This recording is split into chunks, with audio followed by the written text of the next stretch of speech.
in a team charter, you're going to have different areas, different values, different norms, different strategies to mitigate conflict, different steps to take in order to approach different situations, and what to expect in this project. So everyone has a clear idea of what's going on. And that goes a long way.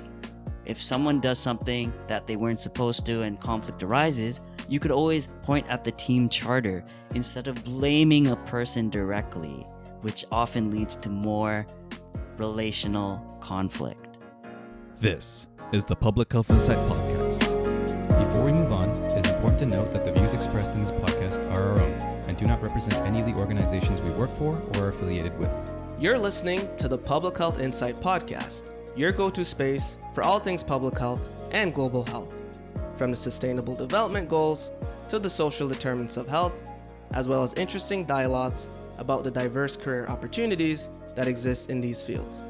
Remember to subscribe to the podcast and leave us a rating on Apple Podcasts and Spotify so other people like you can benefit from our content. Hey everyone, it's Gordon here, your host for this episode, along with my co-host LaShawn, and welcome to our project management mini-series. In this episode, we'll be talking to you about stakeholder engagement from a project management perspective. LaShawn, what's up? Hey Gordon, what's up?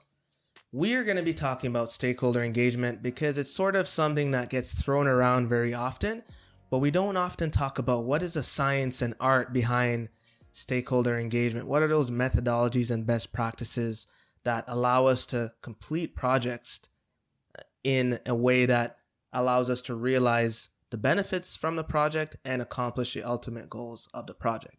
So, in terms of project management, there is a knowledge area, one of those 10 knowledge areas called project stakeholder engagement. And within that knowledge area, there are a core set of processes that involve stakeholder engagement. So LaShawn, can you just give us a quick overview of what those are? And to kind of lead that off, it's super important to just understand why we're even talking about stakeholders in the context of project management, in the context of public health, in the context of global health. Well, we're often doing projects and creating projects and managing projects.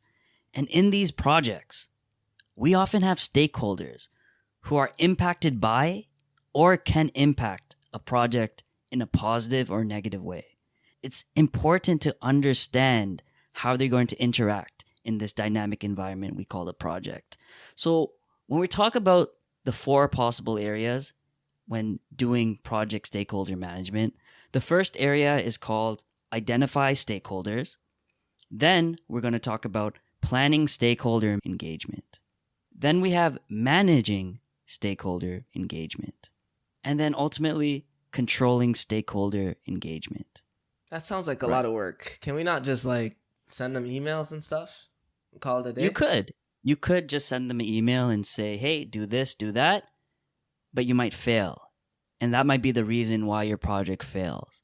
So by taking note and considering these 4 different process areas that occur within this area of project management, we're able to better understand and take a deep dive into how to truly understand the stakeholders you're going to engage with. All right, so let's dive into identifying stakeholders. What does that mean and what does that look like from a project management perspective?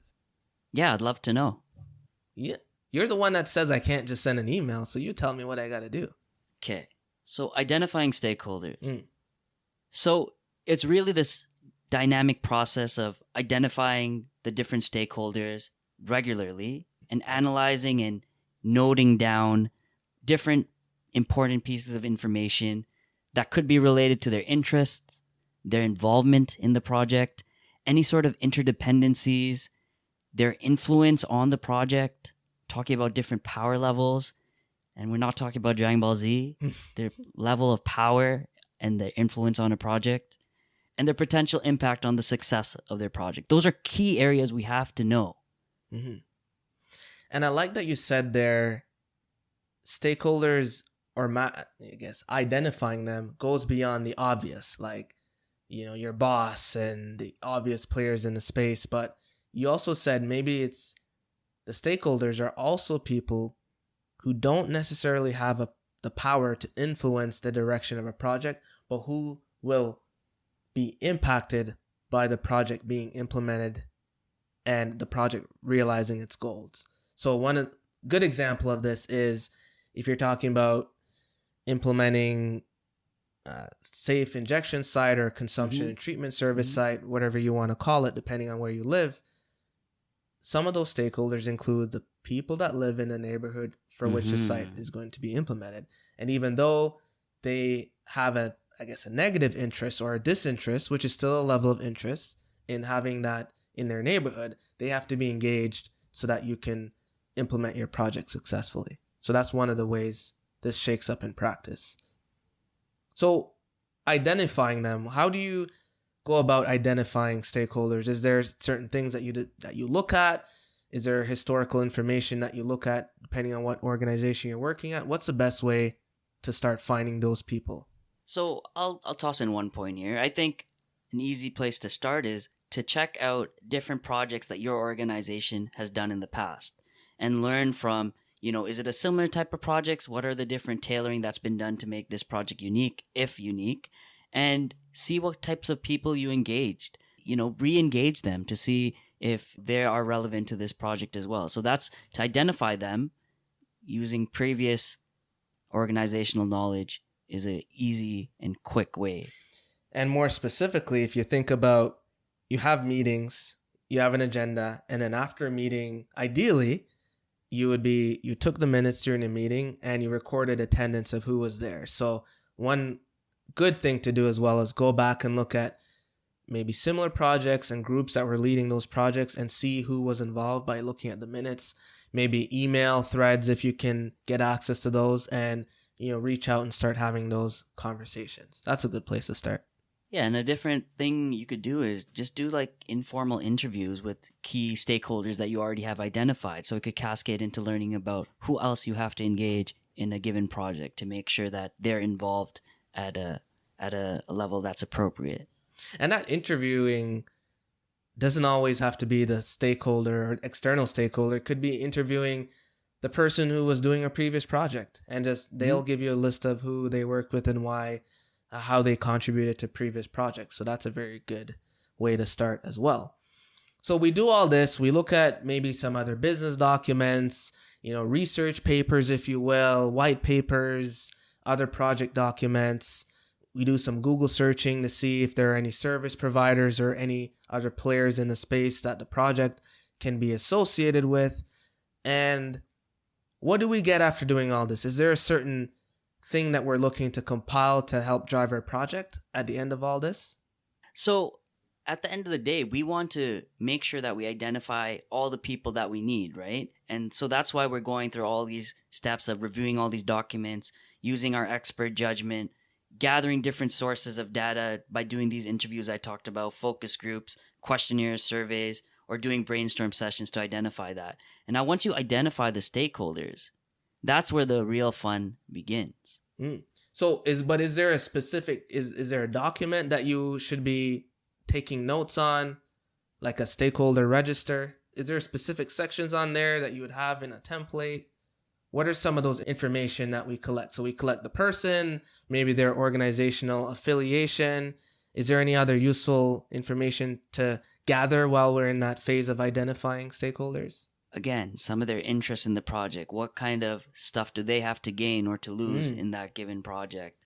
Again, and a lot of that will come through the understanding and doing a stakeholder analysis to get some of that detailed information. But yes, you should create this stakeholder list or registry, key stakeholders, and it'll basically inform you about the stuff relevant to conduct your project. All right. Can we just send emails now? Are we good? Nope. No? Okay. Nope. So we haven't even started. Well, I guess we've started. The next thing in this knowledge area is plan stakeholder engagement. And in this process, we use those same tools and techniques that we did when we were identifying the stakeholders. But the goal of this, and LaShawn alluded to it earlier, is we want to develop an engagement plan. So the reality is that some stakeholders that are identified have high power, low power, and to varying degrees, levels of interest. So we want to be able to map these because this will inform our approach to being able to engage these groups or individual people. Absolutely. And again, engaging those relevant people. Because by doing this planning step, planning stakeholder engagement, you're able to create an actionable plan that you're able to interact more effectively with the given stakeholders. So what are some of those elements of the stakeholder engagement plan? So one of the things that we often use to help us dig deeper and get more information would be creating something called a stakeholder engagement matrix. Oh, fancy. What's that? And this is a simple yet powerful technique that's used in project management that basically allows you to understand and monitor stakeholders' levels of engagement throughout a project, right? So what that basically means is, what it'll look like at least, is you'll have some sort of table, and in that table, you'll have different levels of engagement, okay? And those different levels of engagement could be unaware, resistant, neutral, supportive, and leading. And so beside each of the stakeholders that you have that's relevant to your project, you want to basically understand their current level of engagement. And this could be done at the very beginning of the project, just so you understand where they're at. So maybe Alyssa, who's part of the project team or a stakeholder in the project, she's actually resistant. So you would put a C, which means that's their current level of engagement. They're resistant. And then you want to also note down what level of engagement you would like them to be at in order for this project to be successful. So maybe you want her to be in a more supportive level of engagement. So that's kind of your desired level. So you would indicate that with the letter D. And then you could start thinking about the current level of engagement for this person is here, and we want them to get to the supportive level. What kind of actionable plans and strategies can we now implement to make sure we can get them more engaged with the project? All right. But there's more, and I'll tell you more. why. Mm-hmm. So there are certain stakeholders that, in the course of a project, you want everybody to be supportive and you want everybody to be happy. The reality is that is very unlikely. The project is not going to be favorable by some people. The question then becomes, do you spend all your time and resources to get everyone from maybe disengaged with the project all the way to being supportive and leading? That is not a realistic expectation. So part of this whole exercise involves you deciding what stakeholders to put most of your effort into. So for example, if you're working with a project and maybe the provincial government or something is a key stakeholder, maybe the premier is going to be on your list in terms of who you get from resistant to supportive, versus Gordon, who's just someone on Twitter that complains about what you're doing, who has maybe no influence on whether the project will be successful or not. So the way you go about mapping this is in a sort of a 2x2 table in something that's called a power and influence grid. You have 4 squares, one of your square, and it's along X and Y. So Y-axis, you have power, and on the X-axis, you have interest. Yes. Okay? Or influence. Or I'll go with interest.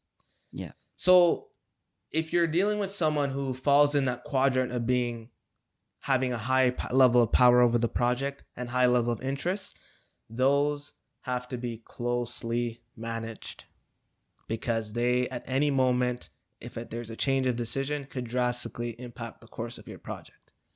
If you have someone, for example, low power, low interest, those are who you would just simply provide updates and watch that space. Maybe you have someone who's interested with low power. Maybe you give them a little bit more updates than you would, of course, the people that are not interested.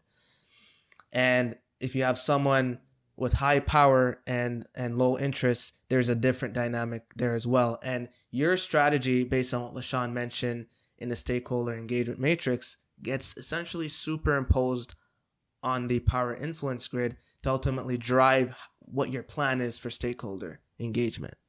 And essentially, what all this is coming down to is we're trying to understand our stakeholders more deeply and being able to prioritize them so we can see who requires the most energy or efforts to make this project successful, right? As Gordon's saying, you don't want to spend hours, days, months talking to someone who may not have a lot of interest or influence in a project, and they don't have power or kind of say over what proceeds and what stops. So it's just a prioritization exercise. I like that. At the end of the day. Mm-hmm. Right. So once you map that all out, you have to, on a regular basis, be managing stakeholder engagement. And some of those tools that you use, some of those techniques that you're going to be using is expert judgment. So if this is something you've done before, you have a certain level of intuition, certain level of expertise, a certain level of knowledge that you're going to be able to use to help you manage the level of engagement that you have for those stakeholders. What are some other important skills in the managed stakeholder engagement process, LaShawn? Yeah, I think overall, when we're talking about managing stakeholder engagement, it's a process where you're actively executing the actual process of communicating and working with these stakeholders to ultimately meet their needs, their expectations. Addressing different expectations, different issues that may arise, and help foster that appropriate stakeholder involvement that we're trying to do. And ultimately, by doing that, the key benefit of doing this is it allows you, the person who's leading or supporting the project, to increase support and minimize resistance from the stakeholder. Because that's the key goal, right? You want to make this as simple and as smooth sailing as possible. And by doing this work ahead of time and understanding where your stakeholders are coming from, you get a better understanding of how to navigate these situations. And given that you're bringing a group of people together, a group of organizations, or whatever it be, you have different ideologies, different opinions, different ways of doing things, and conflict is inevitable. As a result, from a preventative lens, you have to think about what are the rules for engagement? What are those ground rules? So what types of governance structures you can implement so that those situations are minimized, like the likelihood of it occurring, and that you have a blueprint for how to handle those situations in the event that it arises. So 2 key things that I use in my practice are the team charter as well as terms of reference. LaShawn, you want to talk about your team charter? I know you've done a lot of work on team charters. Yeah, team charters are a nice way to just lay out all the expectations that are going to happen up front within your group, right? Because it's so easy it's easy to not do one of these and just say, oh, everything's going to be okay. Everyone's going to get along. It's going to be fine. But then when conflict, which is bound to happen, happens, you start pointing fingers and blaming other people, which is not really conducive in environments that want to have successful projects. So in a team charter, you're going to have different areas, different values, different norms, different strategies to mitigate conflict, different steps to take in order to approach different situations, and what to expect in this project. So everyone has a clear idea of what's going on. And that goes a long way.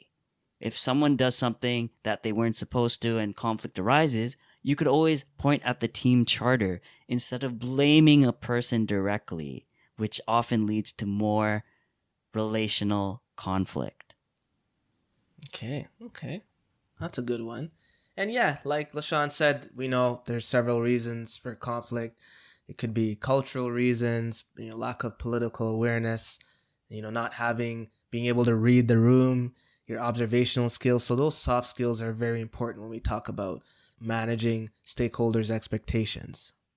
One of the things in global health and public health that is super important to have is, well, obviously the conflict management situation and being able to resolve conflicts. But as Gordon also mentioned, cultural awareness. Why is cultural awareness important when you're managing stakeholders, Gordon? So essentially, we often talk about silos. So silos doesn't only apply to if you are working in a certain discipline in public health or what have you.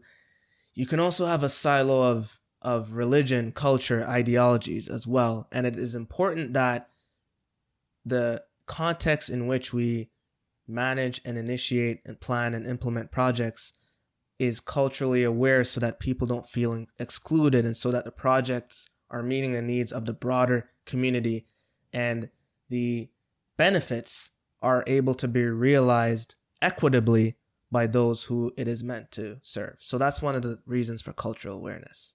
Thanks for putting me on the spot, LaShawn. Of course, of course. And one of the things that is crucial, and you know, when I go back and talk about how my education in public health, my formal training in public health, didn't really teach me about the how to do things, like in a project sense. Negotiation is a tactic that's really important when you're managing and talking to stakeholders. So, how are you able to talk to and negotiate and achieve support or agreement to ultimately get that favor or support on the work you're doing for your project, or its outcomes, or your ability to resolve conflicts within the team or with other stakeholders? How do you negotiate and have those conversations in those environments? So it sounds like it requires a degree of tact and diplomacy. So you can't just steamroll and impose your decisions and beliefs on everyone. There's a negotiation of a bit of a give or take, persuasive arguments, getting people to see different perspectives. Is that kind of the value of exactly. that? Mm-hmm. Exactly. And what really helps is what you talked about, Gordon, is that power interest grid. That would help you kind of navigate some of these situations where there are bound to be power imbalances. So let's talk about monitoring those stakeholders. So we've done all this and we're managing them, and we go home. It's been a long day. We think our work's done, but it sounds like this is a process or a cycle that we have to repeat throughout the whole project, and it sounds very exhausting. So what does monitoring stakeholder engagement look like? So we're talking about monitoring stakeholders, and you're wondering, what does that actually mean? So monitor stakeholder engagement is about monitoring stakeholder relationships and tailoring strategies for engaging stakeholders through the adaptive and flexible modification of engagement strategies and plans. So maybe you had a strategy in mind when dealing with a certain stakeholder. And what usually happens is sometimes it doesn't work. You fall short and things don't go out as planned. So what do you want to do? You want to take note of that. And that's what monitoring and controlling, that's what happens, right? You want to take note of that and then adapt that plan through modification and find a better way to control that situation, right? So that's what that's about. In terms of tools and techniques to do this, one of the ways that ties into it, you mentioned sort of tailoring if something doesn't work, maybe trying a different approach. At the core of that, you have things like root cause analysis. Root cause analysis. In a root cause analysis, specifically as we relate it to stakeholder engagement, is understanding why a specific stakeholder engagement strategy is not having the desired effect, or maybe even understanding why someone is not engaged in the first place. So there's a bit of a twofold approach there. And then this can then drive your next strategy. Once you find out what those reasons are, you can then tailor. Maybe me telling someone about the economic benefits of this project is not something that's important to them. So maybe they're more concerned about the human cost. And then I can tailor my whole benefits of the project around framing it in that way so that they can see the value of it. So that's one of the reasons that's important. Yeah, and one of the things that we need to mention is when we're doing a root cause analysis, we're trying to understand why stakeholder engagement is not going as well as it should be, right? And one of the things that go hand in hand with stakeholder engagement is being able to understand the different communication strategies and communication plans that are in place. If you're sending an email out to someone that doesn't like emails or look at emails, that's not going to work out. So you want to make sure when you're going through the stakeholder engagement strategy, you're identifying your stakeholders and you're getting more information on them, you're collecting information on how to best meet them where they're at, whether it's in-person meetings, emails, a call on my cell phone, or text. It all depends on what they like, and you want to try to cater that to make sure that things go seamlessly. One core skill in all this, and we can simply just put it down to leadership. So your ability to communicate with the group, your ability to provide the necessary updates, your ability to lead and manage those meetings, make sure that there's a safe environment for engagement and participation, your ability to communicate your broader vision and sell the stakeholders on what that vision is, and your ability to see it all the way through to the end so that the project can deliver positive outcomes for those who are involved in it and the other stakeholders who are on the peripherals of the project who stand to also benefit from it. So that's really what it comes down to as we go throughout these 4 processes in the project stakeholder management knowledge area. This is really what it comes down to. Any parting words? My parting words would be stakeholder engagement is complex. And we know it goes hand in hand with communication management. So the different communication channels that you use to engage with different stakeholders. It's in your best interest to understand stakeholder engagement strategies and ways to gain more information on how you could better understand a stakeholder in any context. If you're implementing a project, program, you're meeting different people who you need to gain favor from in order to successfully execute a project. These are things that you should look into to give you the upper hand to make that a successful project. Absolutely. I'll just end with, at its core, like I said, stakeholder engagement or stakeholder management is leadership and problem solving. So this essentially, we hope, provided you with a blueprint for how to do your next project and how to be able to engage stakeholders better, maybe be able to develop strategies to get some of those resistant stakeholders over to being more supportive, or some of those neutral ones as well that you might need to be more supportive of your project for it to be successful. And with that, we'll end it. This was Gordon and LaShawn, your favorite public health and project management professionals, teaching you about stakeholder engagement. Signing off. Take it easy. Peace. Thank you for listening to the Public Health Insight Podcast, your go-to space for informative conversations, inspiring community action. If you enjoy our podcast, be sure to subscribe and leave us a rating on Apple Podcasts or Spotify. See you in the next one.